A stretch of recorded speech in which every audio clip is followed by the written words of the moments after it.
প্রত্যেকটি মেয়েকে উচিত যে এটা শেখা। ইন্টারন্যাশনাল এবং ন্যাশনাল লেভেলে যেগুলো খেলা আছে ওগুলোতে আরো ভালো মতো পার্টিসিপেট করতে পারবো। কারাতে শেখার মাধ্যমে তাদের মানসিক একটা বিকাশ হবে।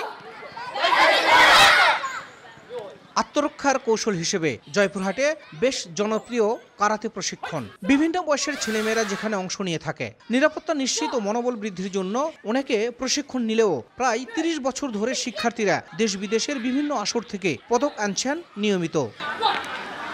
প্রতিদিনই জয়পুরহাট জেলা স্টেডিয়ামের সবুজ চত্বরে এভাবেই কারাতে প্রশিক্ষণ নেয় বিভিন্ন বয়সী ৬০ জনের বেশি শিক্ষার্থী। সিতেরিউ কারাতে দো কিউকাই অব বাংলাদেশ জয়পুরহাট জেলা শাখার উদ্যোগে ৩ জন প্রশিক্ষক জেলা শহর সহ বিভিন্ন এলাকা থেকে আসা ছেলে মেয়েদের প্রশিক্ষণ দিয়ে আসছেন। এবার পার্শ্ববর্তী ভারত ও নেপাল থেকে আন্তর্জাতিক মানের ২ জন কোচ এনে ৩ দিনব্যাপী প্রশিক্ষণ কর্মশালার সম্পন্ন করেছেন স্থানীয় সংগঠকরা।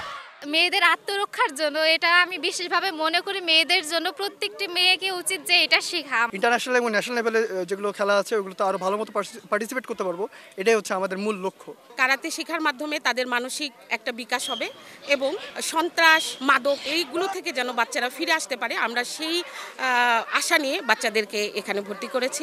জেলার ছেলেমেয়েরা কঠোর পরিশ্রমী বলে জানান বিদেশি কোচ।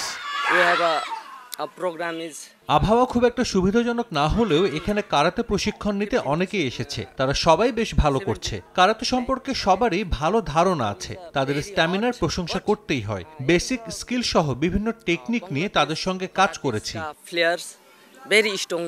আয়োজকরা বলছেন, কারাতের মান উন্নয়নের পাশাপাশি মানসিক বিকাশ, শারীরিক উন্নয়ন, সুস্থতা সহ নিরাপত্তার বিষয়টি নিশ্চিত করতেই এমন আয়োজন।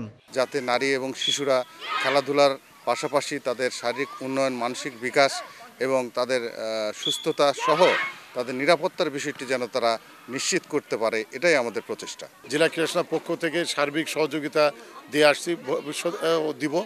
এবং কিউকাই বাংলাদেশ যে সিতেরিউ কারাতে যে কার্যক্রম জয়পুরহাটে, তাদের একটি মাত্র এটা ঐতিহ্যবাহী একটি সংগঠন। এই সংগঠনের সার্বিক সফলতা আমি কামনা করছি। ৩ দিনের প্রশিক্ষণ শেষে জয়পুরহাট ও পার্শ্ববর্তী নওগাঁর ধামরহাট উপজেলার ৬০ জন ছেলে মেয়েকে সনদ তুলে দেওয়া হয়।